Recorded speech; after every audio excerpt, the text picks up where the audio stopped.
The rain wasn't just falling, it was punishing, slicing across my skin like tiny knives as the wind howled through the deserted rest stop.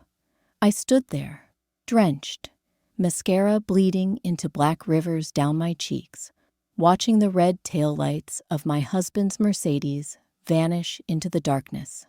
He had just shoved me out, slammed the door, and told me, "Walk 43 miles home, Emily. Maybe then you'll learn your place." My fingers trembled, but I didn't cry out. Instead, I slid my thumb over the record button on my phone and tucked it into my pocket. Seconds later, a black SUV rolled out from behind the old gas station, its headlights cutting through the storm like knives. My lips curved into the faintest smile. His cruelty was about to backfire. My name is Emily Carter. I'm 30 years old, and for the last 9 months, I've been building something in secret. Tonight isn't humiliation. Tonight is evidence.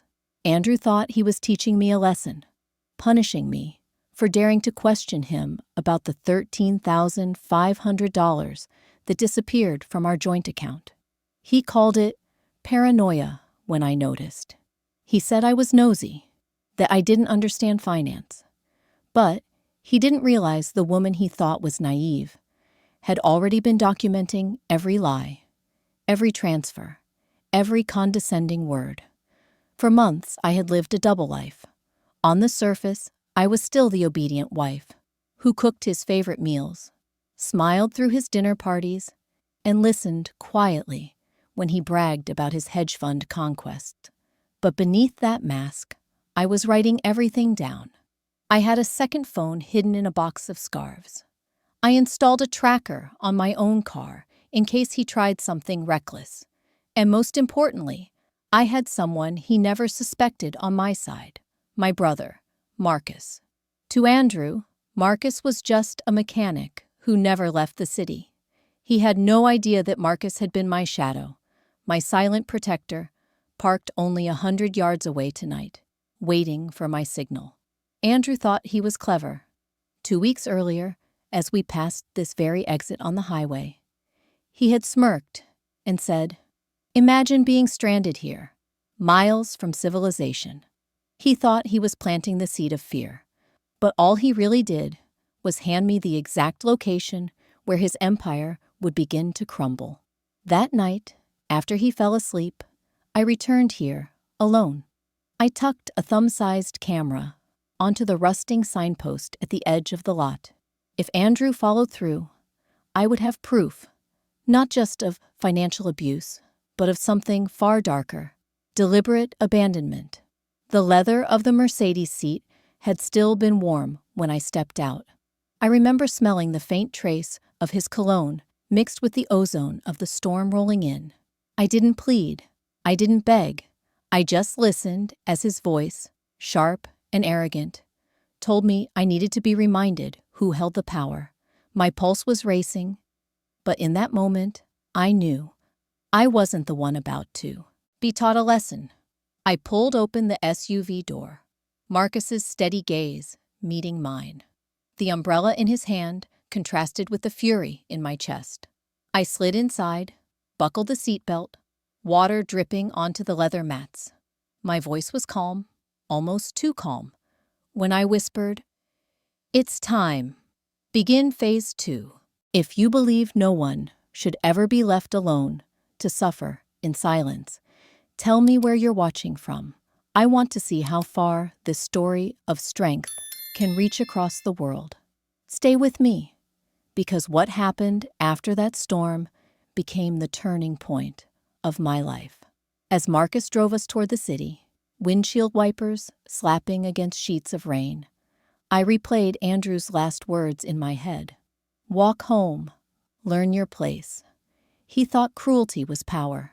He didn't realize I'd been preparing for this night for 9 long months. It started the morning I discovered the missing $13,500. I wasn't supposed to see it, but an automatic email alert from the bank slipped through his filters. A withdrawal had been made at 9:32 a.m., while Andrew was supposedly in a meeting. He brushed it off when I asked, telling me not to worry about business-level expenses. But that moment lit a fuse. I stopped asking.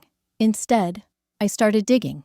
I opened a new email account under a different name, encrypted everything with a program Marcus installed, and reached out to Valentina, a forensic accountant who specialized in financial abuse. She worked nights combing through records, building spreadsheets that stretched hundreds of rows deep. Every week she sent me updates. Transfers in odd amounts, 900 here, 3,800 there. Always to accounts with names I didn't recognize. 5 offshore wallets spread across the Caymans and Belize.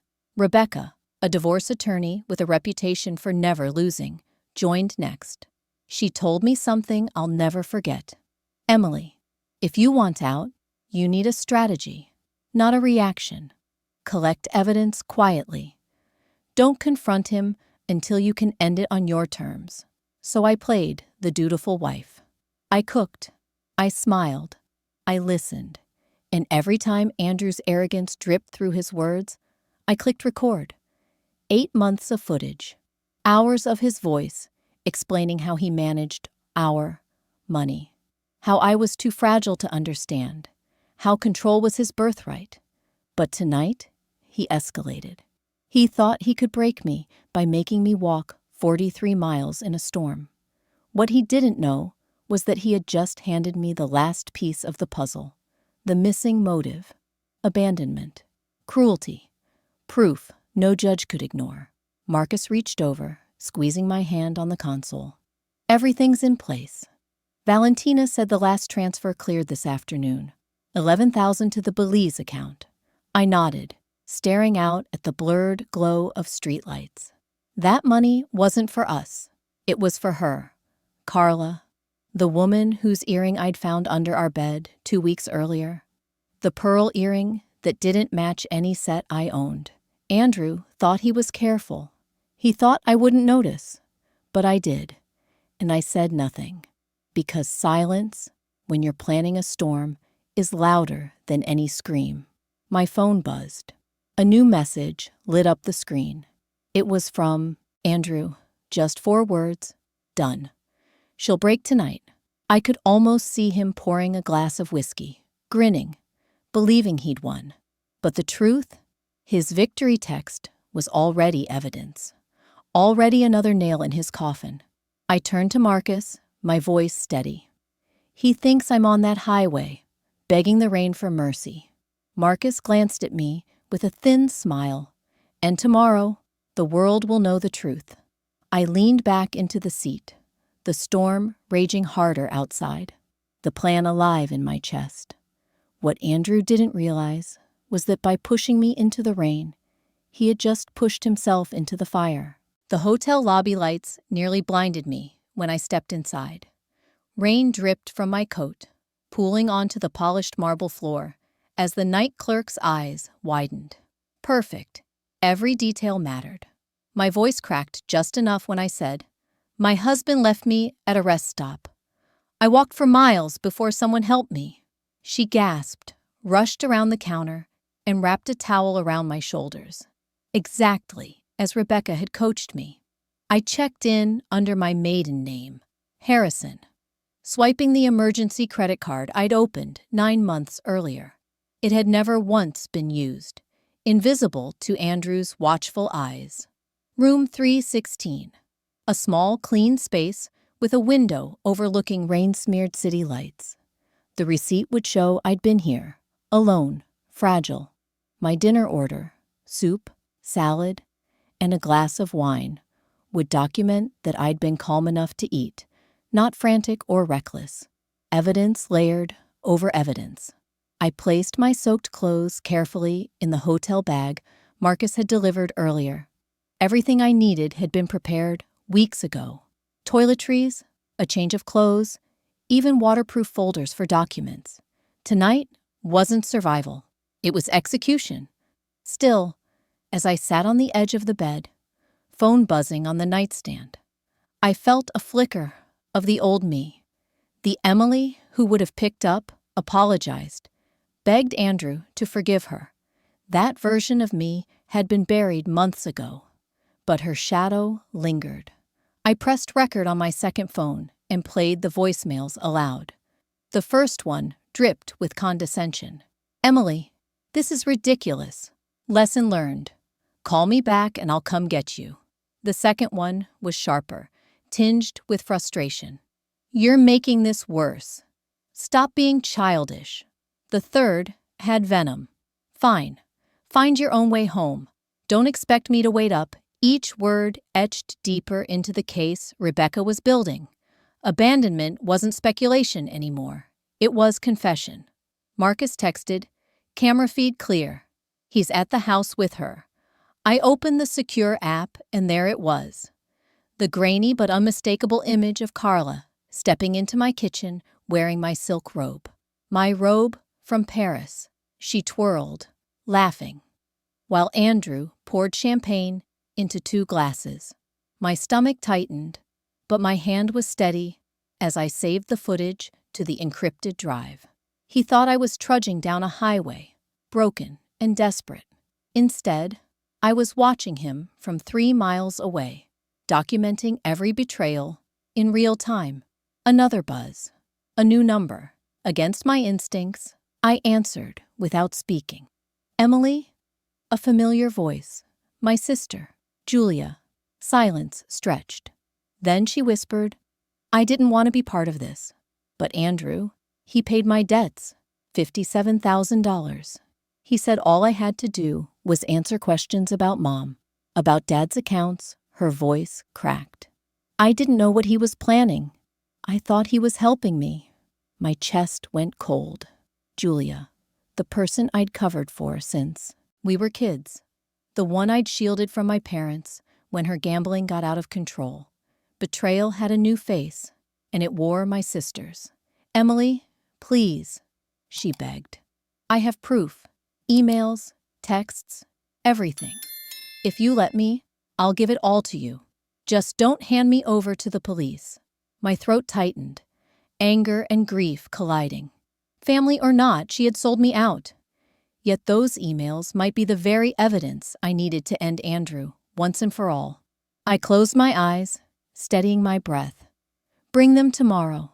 And Julia." My voice dropped to ice. "Don't lie again." As I hung up, I stared out at the rain hammering against the window. Andrew thought the storm was his weapon.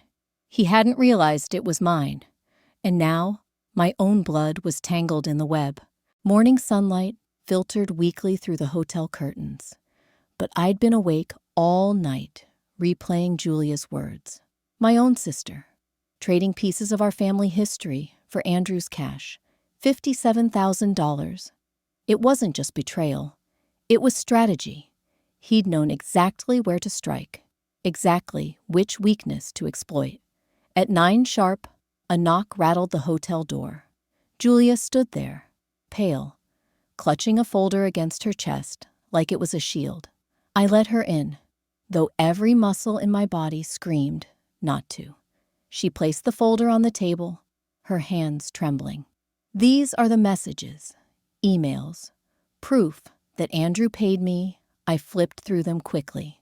Transfers from his hedge fund accounts, notes in his clipped, arrogant tone. "Ask about your mom's health. Find out who manages the Wisconsin property. Get her to talk about wills and trusts." Julia's replies were desperate, pleading for another wire, another bailout. Each message cut me like glass, but the evidence was undeniable. "You don't understand," she whispered. "They were going to ruin me, Emily. Loan sharks, real ones. He said he wanted to protect the family." I slammed the folder shut. "Protect? He used you like a scalpel, and you let him?" Her eyes brimmed with tears. "Please, don't hand this to the police. Let me help fix it." Part of me wanted to throw her out, to let her drown in the consequences. But Rebecca's voice echoed in my mind. "Every ally is a weapon if you hold the blade right." Julia's testimony could cut Andrew deeper than any financial record. My decision wasn't mercy.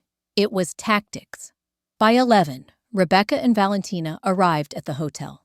The conference table was covered in papers within minutes. Rebecca scanned Julia's folder, her eyes narrowing. This corroborates the timeline. Perfect. With this, we can argue not only abandonment and fraud, but a conspiracy to manipulate family assets. Valentina slid a spreadsheet across to me. 26 transfers over 9 months, each one under $4,000 to avoid reporting thresholds. Classic laundering. He thinks he's clever. Rebecca didn't look up from the documents. He made one critical mistake. He involved family. Judges hate that. It shows malice, not business. Julia sat hunched in the corner, silent. Rebecca tapped her pen. If you testify under oath tomorrow, I can keep you out of prison. For now. But it's cooperation or nothing. Julia nodded quickly, eyes darting toward me, as if waiting for approval. I gave her none. At 1 p.m., Rebecca's phone buzzed. She listened, face grim, then snapped her laptop shut. The court approved an emergency hearing. Tomorrow, 1:30. We'll present abandonment, financial abuse, and preliminary fraud. Andrew will never see it coming. The weight of it settled over the room. Months of planning, nights of secrecy, all boiling down to a single afternoon. Courtroom 4B. My heart pounded, not with fear, but with clarity. Just then, my own phone lit up. A video feed from Marcus's hidden cameras at our house. Andrew was in the study, pacing, muttering into his phone. He pulled a folder from the safe, spread documents across the desk.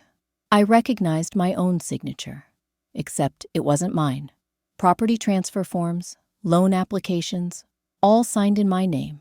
Forgery laid bare, captured in real time. I saved the footage, my hands steady now. The noose was tightening, thread by thread. That evening, I drove to the memory care facility to see my mother. By some grace, she was clear-eyed, alert. She squeezed my hand, her voice firm. Your father saw through Andrew. He left something for you. From her nightstand, she pulled a small brass key. Safety deposit box, Hennepin Avenue Bank, documents he collected before he died. He knew this day would come. I held the key, cold and heavy in my palm, and felt my father's warning echo through time. As I walked back to my car, the storm clouds gathered again over Chicago. Andrew thought he had me trapped in the rain. He had no idea I now held the key to his ruin.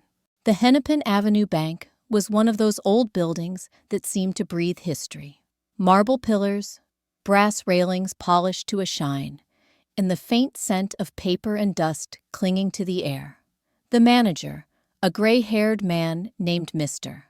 Polson, recognized my father's name the moment I handed him the brass key. His eyes softened, and he led me into the vault without hesitation. The metal door groaned open, revealing rows of small boxes, each holding secrets people hoped would outlive them. Box 227.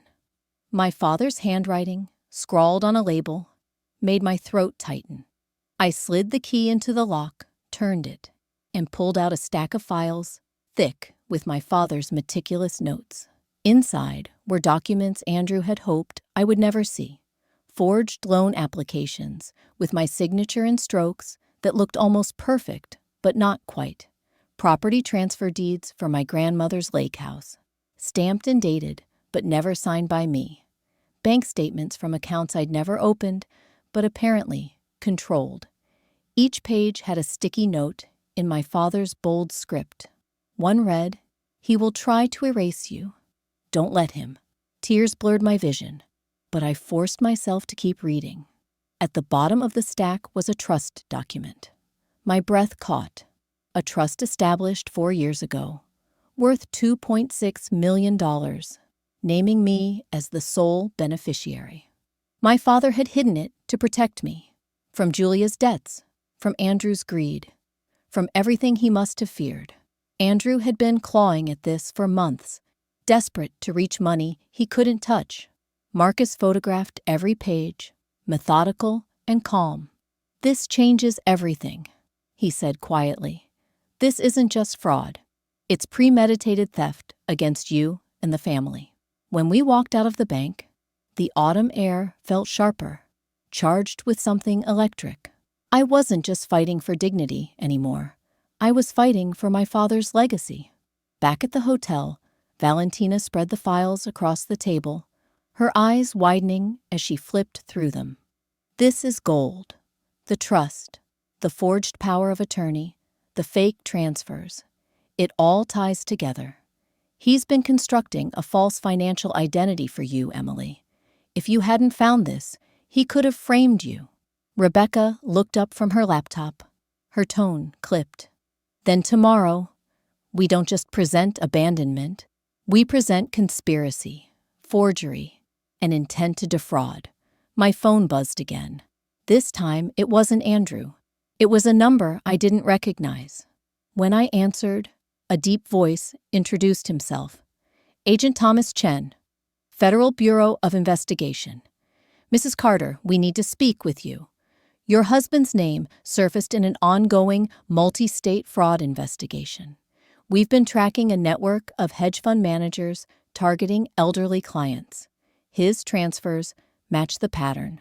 The room went silent. My heart pounded. Andrew wasn't just a cruel husband or a reckless thief. He was part of a machine that preyed on the vulnerable. Agent Chen continued, "We need your cooperation. Whatever you found today, bring it to the courthouse. It could be critical." I ended the call, my hands cold but steady. The walls of Andrew's empire weren't just cracking, they were collapsing. That night, I sat by the window, staring at the rain sliding down the glass in silver ribbons. I thought of my father's foresight, my mother's strength, Julia's weakness, and Andrew's arrogance, all of it converging now, in a storm. Courtroom 4B smelled faintly of varnished wood and cold coffee, the kind of place where reputations either stood taller or collapsed in dust. I sat at the petitioner's table in a navy suit Andrew had never seen, flanked by Rebecca and Marcus. My palms were steady as the bailiff announced, "All rise." Judge Coleman entered, her gaze sharp and unflinching. Rebecca wasted no time. She pressed play on the audio recording taken at the rest stop. Andrew's voice filled the room, icy and arrogant. "Walk 43 miles, Emily. Maybe then you'll learn your place," the gallery murmured. Even seasoned clerks shifted uncomfortably. The judge leaned forward, expression hardening. "Mr. Mitchell, did you abandon your wife in a storm?" Andrew's attorney does. "Your Honor, this is being exaggerated. It's a yes or no question," the judge cut in. Andrew straightened his tie, sweat beading at his temple. "I left her at a rest stop, but nothing," Judge Coleman snapped. "Continue, counsel." Rebecca slid document after document across the bench. Bank statements, wire transfers, forged deeds, all cross-referenced with my father's notes and Valentina's spreadsheets. Each page stripped away Andrew's facade. Then the doors creaked open. Every head turned. Carla stepped inside, her heels clicking against the marble floor. She no longer wore silk or diamonds. Instead, a simple blouse and slacks. In her hands, a folder thicker than the one Julia had delivered. She approached the prosecution's table, ignoring Andrew's glare that could have scorched stone. "I have evidence," she said softly, her voice carrying through the hushed room. "Texts, receipts, photos. He used me too." Gasps rippled through the courtroom. Rebecca raised an eyebrow, gesturing for Carla to hand over the folder. Inside were screenshots of Andrew's messages, flight confirmations to Paris, hotel bookings in Cancun, invoices for jewelry purchased with company accounts. One message made the judge's jaw tighten. "She'll never fight back. Emily's too weak." The plot twist landed like a gavel. Rebecca glanced at me, then at Carla. Your Honor, this corroborates our claim of financial abuse and misuse of marital funds. Andrew exploded from his chair. She's lying. She's doing this to save herself. The judge slammed her gavel. Sit down, Mr. Mitchell. One more outburst and you'll be held in contempt. Rebecca leaned close to me, whispering, We can push for maximum penalties, but if Carla testifies willingly, her cooperation might shorten her exposure. The choice is yours. I stared at the woman who had worn my robe, slept in my bed, paraded on my husband's arm. Part of me wanted her ruined. Another part, the colder, sharper part, saw the advantage. Evidence was power, and she was handing it over in bundles. I turned to the judge. If she cooperates fully, I won't request the harshest penalty. What matters is the truth. The gallery erupted, half nodding in respect, half shaking their heads. A mercy move in a war of knives. Controversial, deliberate. The judge gave me a long look, then nodded. Very well. Miss Rodriguez, your cooperation will be noted. The rest of the hearing blurred. Injunctions granted, assets frozen. Andrew's face pale and slack as his empire caved in. But the true dagger came at the very end. The courtroom doors swung wide once more. Agent Thomas Chen stepped forward, flanked by 2 federal officers. His voice rang clear. Your Honor, we have a warrant for Andrew Mitchell on charges of wire fraud and embezzlement totaling $3.4 million. We request he be remanded immediately. The color drained from Andrew's face. He stammered, This is a mistake. But the cuffs were already in the agent's hands, and as they snapped cold steel around his wrists, I knew the storm he had unleashed was finally swallowing him whole. The federal courthouse was heavier, grander, designed to intimidate. Its marble corridors echoed with every step, amplifying the tension in my chest. I wasn't afraid. Those days were gone, but I could feel the weight of history pressing down. Courtroom 7C was packed. Reporters, clerks, investors who had once toasted Andrew now craned forward to watch him unravel. The prosecution began methodically, outlining Andrew's pattern of deceit. Wire transfers to offshore accounts, falsified tax records, a paper trail so long and tangled it might have buried anyone else. But today, there would be no burial for the truth. Today, it would stand naked in the light. Then the prosecutor called a name that made the entire room stir. The government calls Christopher Walsh. A young man in his early 20s walked to the stand. Tall, lean, with Andrew's same sharp jawline and icy stare. A mirror image younger by decades. My pulse quickened as whispers spread through the gallery. The resemblance was undeniable. Mr.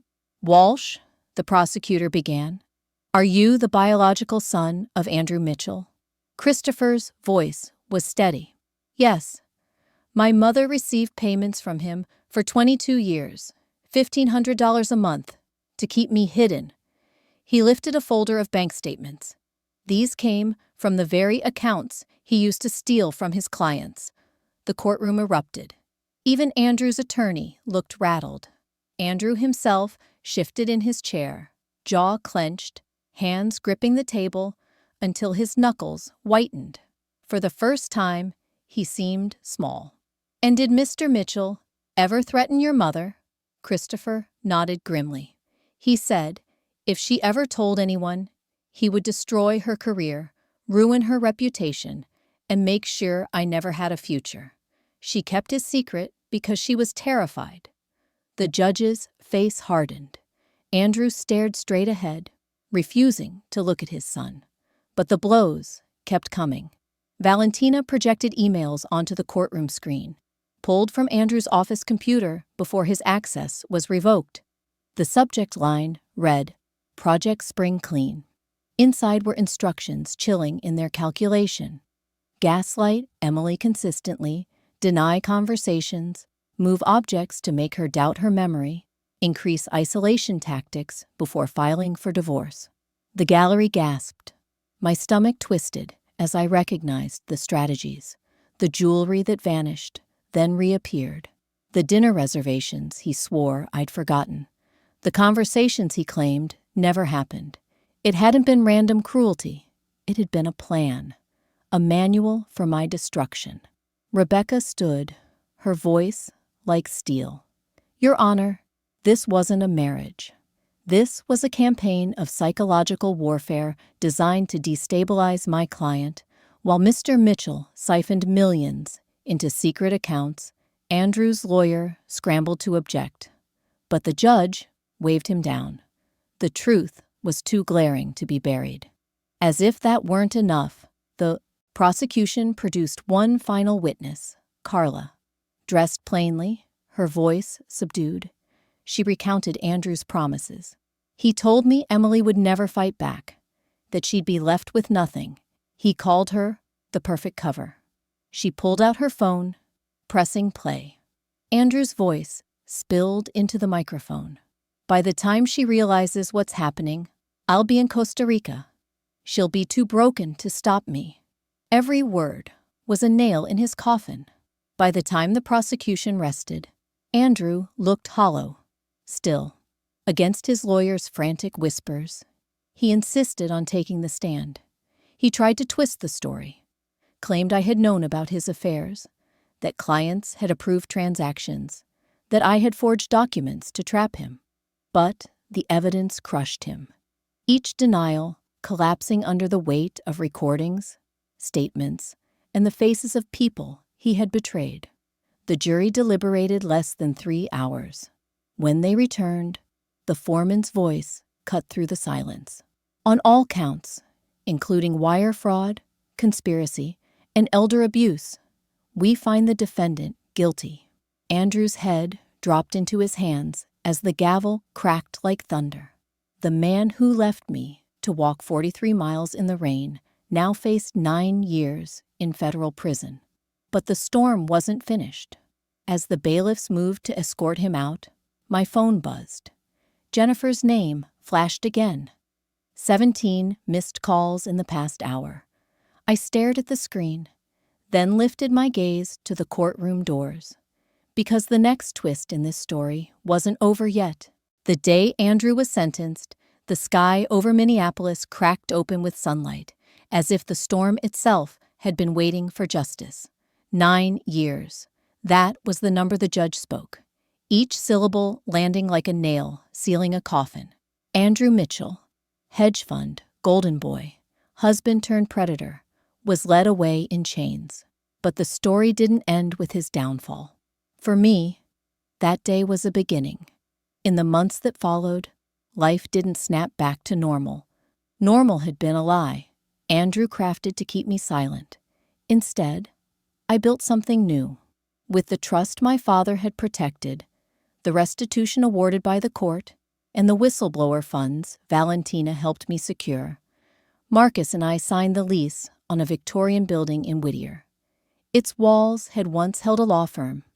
Now, they would shelter the broken and the brave. We named it the Phoenix Women's Alliance. Every corner of that building carried purpose. Panic buttons in each office, secure entry systems, rooms where survivors could breathe without fear. Valentina recruited forensic accountants eager to volunteer. Rebecca shaped our legal aid program, and Marcus oversaw security with the same steady hands that once pulled me out of the storm. Our first client was Maria, a teacher whose husband had hidden their savings and threatened her immigration status. Though she was a citizen, she sat in my office, trembling as she explained how trapped she felt.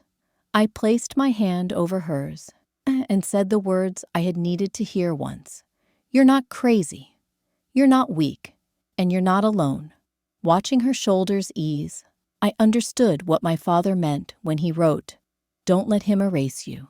Helping Maria meant Andrew had failed twice. First in trying to break me, and second in trying to keep me from helping others. Julia walked through our doors 3 months later, sober and unsteady, but determined. She didn't ask for forgiveness. She simply said, "I want to help." At first, we gave her simple tasks, answering phones, filing documents, but her gift revealed itself in conversations with women on the brink. She understood desperation, the shame of choices made in fear. Soon, she was leading support groups, her voice trembling but honest as she shared how she'd once been manipulated into betraying her own sister. People listened, and they healed a little faster because of her. The most unexpected visitor arrived 7 months after Andrew's conviction. Carla. She looked nothing like the woman who had once worn my robe and sipped champagne in my kitchen. Her hair was cut short, her clothes plain, her eyes heavy with regret. "I can't undo what I did," she said quietly, "but maybe I can keep other young women from falling into the same trap." We let her speak at local colleges, warning about manipulation disguised as mentorship. Students listened, some wide-eyed, some tearful. Her shame became a tool for prevention. On a clear spring morning, my mother visited the Alliance. She walked slowly, leaning on Marcus, but her eyes were bright. She looked at the photographs on the wall, women smiling in new apartments, at graduations, holding children safe. Her hand trembled as she touched one frame. "Your father would be proud," she whispered. "He always said the best revenge against cruelty was kindness multiplied." That night, alone in my office, I opened a drawer and pulled out Andrew's letter from prison. 4 pages of rage, accusations, and venom. The last line read, "I hope you learned your lesson." I framed it and hung it beside my degrees. Whenever clients asked, I told them the truth. Yes, I learned a lesson. That cruelty consumes itself, that patience is power, and that rising again is the sharpest blade.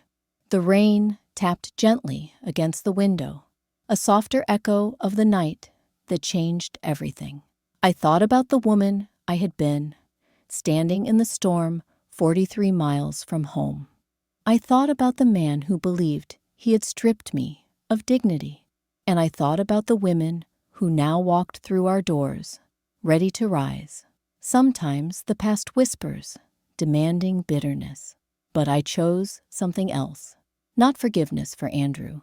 He earned his chains. But release for myself. Because life is too short to be defined by storms. Better to be defined by the shelter you build after. So I leave you with this question.